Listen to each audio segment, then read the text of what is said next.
जैसा कि आप लोगों को पता चल चुका ही होगा अभी तक कि पाकिस्तान में कल एक सुसाइड अटैक हुआ है मस्जिद में, पेशावर की मस्जिद में, जिसमें 70 से ज़्यादा लोग मर चुके हैं और 150 से ज़्यादा घायल है। तो ये पेशावर में कोई पहला अटैक नहीं है। इससे पहले भी अगर देखा जाए 2015 में जो स्कूल में तालिबान ने अटैक किया था, उसमें भी बहुत सारे बच्चों की जान चली गई थी।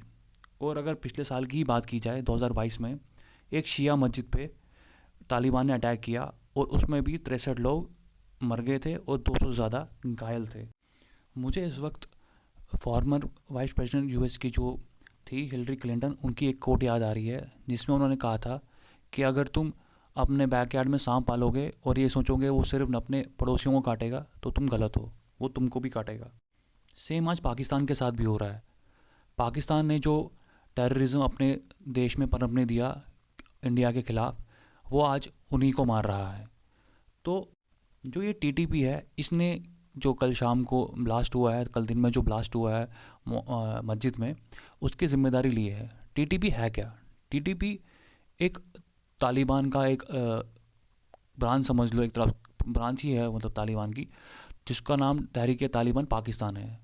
ये भी जैसे तालिबान ने अफ़गानिस्तान पर अपना शरिया लॉ लागू किया, इतने सालों से जंग लड़ी और अफ़गानिस्तान में अपनी हुकूमत बनाई, तो वैसे ही टीटीपी जो कि तहरीक तालिबान पाकिस्तान है, वो भी यही चाहता है कि पाकिस्तान में शरिया कानून हो, जो रूल ऑफ लॉ है नाम का पाकिस्तान में, जिसमें वुमेंस को कुछ राइट्स है।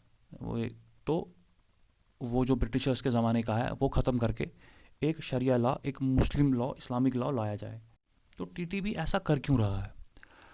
तो टीटीपी को पता है कि जो ये वक्त है, ये वक्त सबसे क्रूशल है। इस टाइम जो पाकिस्तान की इकोनॉमिक हालत है वो बहुत खस्ता है। इंडिया भी पाकिस्तान को ग्रे लिस्ट में डालना चाहता है, जो कि पहले ग्रे लिस्ट में थी, अब उधर से निकल के बाहर आ चुकी है, वापस ग्रे लिस्ट में डालना चाहता है। इकोनॉमिक सैंक्शन बहुत सारे लगा दिए पाकिस्तान पे इंडिया ने या बाकी कंट्रीज़ ने भी, क्योंकि सब कंट्रीज़ कहती है कि आप टेररिज्म को सपोर्ट करते हो। अपनी जगह पे दी है उनको पनपने के लिए, रहने के लिए, जहाँ से वो टेररिज्म जो है किसी भी कंट्री, चाहे दूर दराज कंट्री में ही हो, उसके कहीं ना कहीं रूट्स पाकिस्तान में ही आके मिलते हैं। तो टीटीपी चाहता है कि वो पाकिस्तान जो है वो अंदर से भी और बाहर से दोनों तरफ से डिस्टर्ब रहे। अंदर से टीटीपी अटैक करके कभी आर्मी पे, कभी बच्चों पे, कभी मस्जिदों में, कभी कहीं पे, कभी पार्क्स में, कभी बस स्टैंड में अटैक करती रहे, और बाहर से बॉर्डर्स पर टेंशन बढ़ी रहे इंडिया के साथ, जिससे जो पाकिस्तान की जो हालत है और खस्ता से खस्ता होती जाए। और जब पाकिस्तान के पास पैसा ही नहीं बचेगा लड़ने के लिए, लोगों के लिए, तो धीरे धीरे धीरे जो तारीख तालिबान पाकिस्तान है वो धीरे धीरे पाकिस्तान का बहुत सारा एरिया कैप्चर करना शुरू कर देगी, जस्ट लाइक अफ़गानिस्तान में तालिबान ने किया। देखा जाए तो पाकिस्तान ये कहता है कि उन्होंने जो वॉर ऑन टेररिज्म लड़ी, उसमें उनका 150 बिलियन का लॉस हुआ। तो तो जो ये पाकिस्तान की ये जो हालत है, उससे काफ़ी हद तक उसको इंडिया बचा सकता है। अगर वो 370 पाकिस्तान जो है और पीओके का जो राग है वो छोड़ दे, तो इंडिया काफ़ी जगह मतलब स्टेजेस पे उसकी मदद कर सकता है।